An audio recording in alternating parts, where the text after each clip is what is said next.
చాలామంది కుజదోషంతో బాధపడుతున్నాము అంటారు. అంటే కుజదోషం వల్ల వివాహాలు కూడా ఆలస్యం అవుతాయి, అంత తొందరగా జరగవు అంటారు. నిజమేనా? నిజమే. ఇది ఎక్కువగా యాక్చువల్ ఏంటంటే బాగా ప్రాపగండా అయింది కేరళలో అమ్మ. ఎంటైర్ ఇండియా కుజదోషము అని అన్నప్పటికి కూడా కేరళలో దీని యొక్క ప్రభావం చాలా ఎక్కువగా ఉంది. మిగతా కుజ దోషము ఉంది, కుజ యోగము ఉంది. దోషం అనేది ఎంతవరకు అంటే ఓన్లీ వివాహం వరకే. యోగం అనేది ఆ వివాహం అయిపోయిన తర్వాత, ఫస్ట్ సంతానం కలిగిన తర్వాత అది యోగంగా మారిపోతుంది. అంటే మోర్ కాన్ఫిడెంట్ అయిపోతాడు అతను. ఈ దోషం అనేది పెళ్ళి వరకే. అది ఏమవుతుందని అంటే నాకు అర్థమైన, ఇంతకాలం నా ఎక్స్పీరియన్స్ ప్రకారంగా నాకు అర్థమైంది ఏమిటంటే, ఒక కుజ దోషం ఉన్నటువంటి వ్యక్తి, కుజ దోషం లేనటువంటి వ్యక్తి వివాహం చేసుకున్నటువంటి పక్షంలో ఏమైనా కొంచెం వికలాంగులు ఏమైనా పుడతారా, ఏమైనా మన డౌన్ సిండ్రోమ్ బేబీస్ కానీ అలా ఏమన్నా పుడతారా అంటే పుట్టాలని గ్యారంటీ లేదు, అలా పుడుతున్నారా అనేటువంటిది కొంచెం నా అబ్జర్వేషన్లో. అయితే ఈ రోజుల్లో అంతా ప్రేమ వివాహాలే కదమ్మా. ఈ ప్రేమ వివాహాల్లో దీనికి ఒక ఎగ్జాంపుల్ నేను చెప్తాను. రెండు ఎగ్జాంపుల్స్ చెప్తానమ్మా. ఒక అబ్బాయి ఒక అమ్మాయి, ఇద్దరు సాఫ్ట్వేర్ ఇంజనీర్లు. 4 సంవత్సరాలు ప్రేమించుకున్నారమ్మా. ఇది ఆశ్చర్యంగా ఉంటుంది, వినండి. ప్రేమించుకున్న తర్వాత వీళ్ళ కులాలు వేరు. తల్లిదండ్రులు వాళ్ళు ఆబ్జెక్షన్ చేశారు, వీళ్ళు ఆబ్జెక్షన్ చేశారు. వాళ్ళు ఏమన్నారంటే, ఈ కులాలు మతాలు జాంతనాయి, మేము పెళ్లి చేసుకోవాల్సిందే, మేము ఫిక్స్డ్ అన్నారు. ఇంకేం చేసేది లేక ఆ తర్వాత వాళ్ళింటికి వీళ్ళింటికి వాళ్ళు వస్తే కట్నాలు కూడా అయింది. అది కూడా 25 లక్షల కట్నాలు ఇచ్చి అంతా చేసి మొత్తం ఏదైతేనే 80 లక్షల రూపాయలు ఖర్చు పెట్టి వివాహం జరిగిందమ్మా. జరిగిన తర్వాత ఆ అమ్మాయి ఫస్ట్ నైట్కి ఒప్పుకోలే. ఎందుకు అంటే, ఆమెకి పెళ్ళి అయిన తర్వాత ఆశీర్వదించడానికి, అక్షింతలు వేయటానికి లైన్గా వస్తుంటారు కదా.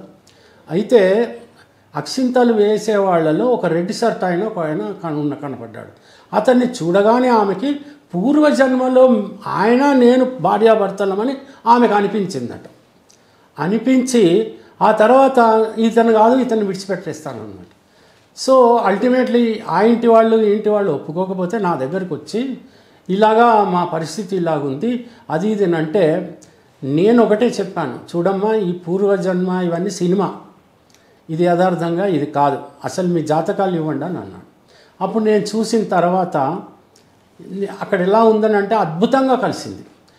ఎవరో పండితుడు చూశాడు, వాళ్ళు ఎవరో చూపించారు, అద్భుతంగా కలిసింది. మీరే జన్మలకు మీరే భార్యాభర్తలు. అతను ఎవరో రెడ్ షర్ట్ ఆయన ఎవడో విలన్ ఉన్నట్టుగా ఉంది, నీకెందుకో ఆ భ్రమ కలిగింది, అది కాదమ్మా అంటే కూడా ఆమె మారలేదు, అది వేరే సంగతి.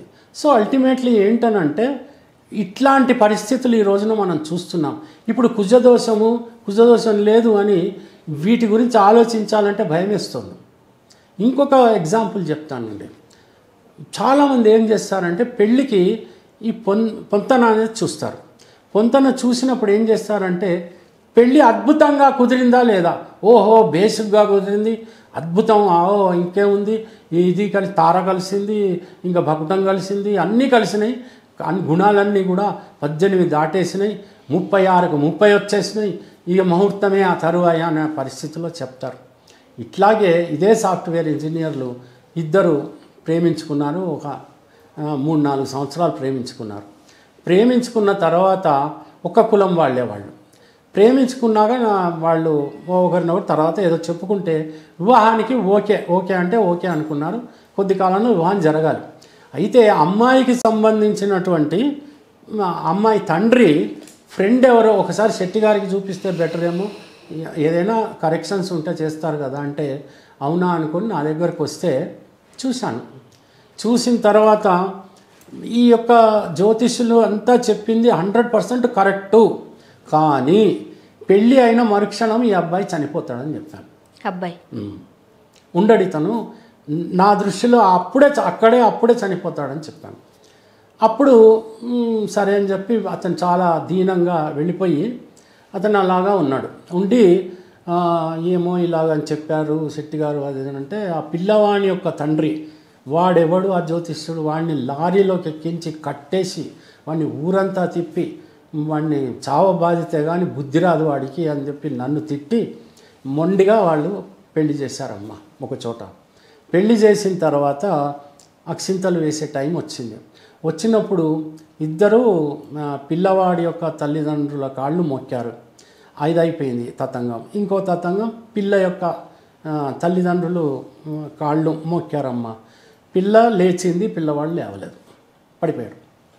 ఇమ్మీడియట్లీ కార్డియాలజీ డిపార్ట్మెంట్కి తీసుకెళ్తే ఈజ్ డెడ్ అని చెప్పారు. సో ఇక్కడ ఏమవుతుందంటే కుజదోషము ఒకటే కాదు, జాతకం కూడా చూడాలి.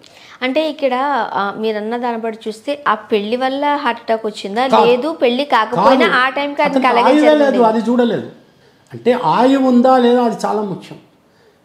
అంటే అక్కడ కుజదోషము మనం చాలామంది ఎందుకు నేను ఇదంతా చెప్పాల్సి వస్తుందంటే ఇప్పుడు కుజదోషం అంటే చాలామంది ఒకటి చెప్తుంటారు, ఈ పెళ్లి చేసుకుంటే సపోజ్ అమ్మాయి కుజదోషం ఉండి అబ్బాయి కుజదోషం లేదనుకోండి, పెళ్లి చేసుకున్నాక అబ్బాయి చచ్చిపోతాడు, లేకపోతే ఏదన్నా అవాంతరం వస్తుంది, డేంజర్ అయిపోతుంది అని చెప్తుంటారు, వింటుంటాం కదమ్మా.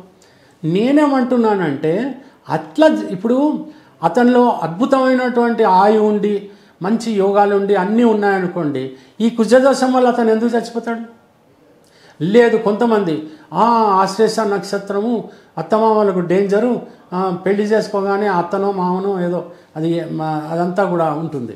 ఆ క్యాలిక్యులేషన్ పరక అత్తకు డేంజరు లేకపోతే మామకు డేంజర్ అని వాళ్ళ జాతకాలు అద్భుతంగా ఉన్నాయి అనుకోండి, వాళ్ళు ఎందుకు చచ్చిపోతారు? అంటే దీని అర్థం ఏంటంటే కుజదోషం అనేది చంపటానికి లేదు, కేవలం సంతానం కోసం కుజదోషం టాలీ. ఆ సంతానం అయితే ప్రాణము మనం ఎంతకాలము ఇతను ఏమైనా వైధవ్య యోగం ఉందా లేకపోతే ఎలా ఉంది అనేది మనం కొంతన చూసుకుంటాం. అంటే ఇందాక మీరు చెప్పిన ఎగ్జాంపుల్లో అతనికి ఆయువు లేదు, ఈమెకి వైధవ్యం రాసి పెట్టుంది, అందుకే పెళ్ళి అయిన తర్వాత చనిపోయినట్టున్నాడు. వైధవ్య యోగం అంటే కూడా ఆయువు లేదనేది మెయిన్ పాయింట్ ఇక్కడ. మరి అలాంటప్పుడు మీరు ముందే చెప్పుంటుంటే ఒక 2 రోజుల తర్వాత పెట్టుకున్నారనుకోండి, ఈ లోపల ఆయన అంటే పెళ్ళికి ముందే అతనికి ఎలాగో ఆయువు లేదు కాబట్టి. కానీ టైం ఎలా వచ్చిందంటే ఒప్పుకోరు కదా. ఇప్పుడు ఎట్లా ఉంటుందమ్మా, అంతా అయిపోయిన తర్వాత నా దగ్గరకు వచ్చి నేను చెప్తే నన్నే లారీలో కట్టేసి తిప్పుతారు కదా. సో నిజాయితీగా మనం చెప్తే ఆ క్షణానికి ఎవడు పట్టించుకోడమ్మా, తర్వాత జరిగినప్పుడు అప్పుడు.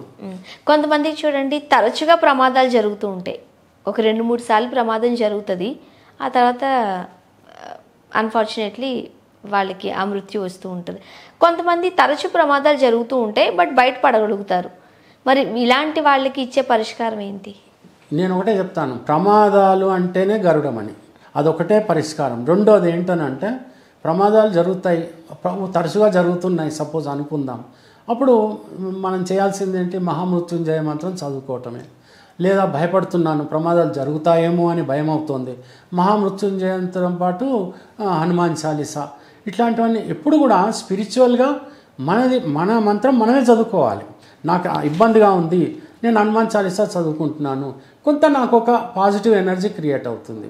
మహామృత్యుంజయ మంత్రం చదువుకుంటున్నాను, ఆ సూర్యుడి యొక్క ఆ పవర్ అనేది నాకు కొంత హెల్ప్ చేస్తుంది. ఇలా ఒక భావన పెట్టుకుని మనం ఉన్నట్టయితే ఏం జరుగుతుందనంటే ప్రమాదం జరిగే ముందు కొంతలో కొంత అతను ఆ స్పార్క్ వస్తుంది, తప్పించుకోవాలి. ఫర్ ఎగ్జాంపుల్ ఇద్దరు మోటార్ సైకిల్ అంటే సబ్ ఇన్స్పెక్టర్లు అనుకుందాం, ఇద్దరు బాగా ట్రైనింగ్ అవుతారు కదమ్మా, పోలీస్ ట్రైనింగ్ అవుతారు, ఇద్దరు అద్భుతమైనటువంటి రీతిలో ఉన్నారు. అయితే ఒక లారీ వస్తుంది, వీళ్ళు ఇద్దరు మోటార్ సైకిల్ మీద వెళుతున్నారు, మరి అంతా నేర్చుకుని ఒకడేమో జంప్ కొట్టేశాడు, ఇంకొకడేమో అన్నాడు, దాని కింద పడిపోయాడు. మరి ఏంటంటే ఆ క్షణానికి అతని మైండ్ జంప్ కొట్టు అని రావాలి అంటే ఆ స్పిరిచువల్ ఎనర్జీ ఉండాలి. ఆ స్పిరిచువల్ ఎనర్జీ ఉంటే టక్కున జంప్ కొడతాడు. లేదు నేను దేవుణ్ణి నమ్మను ఏమని నమ్మంటే is concern with only accident, that's all. ఇందులో చాలా సైకాలజీ కూడా ఉంటుంది. కారు నడిపిస్తుంటాం, కారు నడిపిస్తే నీది తప్పని పోట్లాడుకుంటుంటారు. నువ్వు కొంచెం జాగ్రత్తగా ఉంటే తప్పించుకోవచ్చు, కానీ నువ్వు కూడా మొండిగానే నడుపుతుంటావు, వాడు కొట్టేశారు. సో అక్కడ ఏంటి, కాస్త బ్రెయిన్ అనేది ప్రజెన్స్గా కొంచెం ఇక్కడ ఎలా తప్పించుకోవచ్చు. మరీ ఒక్కొక్కసారి ఏమవుతుంటే extreme beyond our limitations, beyond our sense accident అయిపోతుంది. అంటే జాతకంలో ఆ పర్టికులర్ సిచ్యువేషన్ ఉంది అన్నమాట. దానికోసం రెమెడీ అనేది పాటించడం మంచిది. అయితే జనరల్గా ఏమవుతుందంటే కొంత గొప్ప ముందు తెలుస్తుంది, కొంచెం జాగ్రత్తగా ఉండరా నాయన ఈ రెమెడీ పాటించు అని మనం చెప్తుంటాం.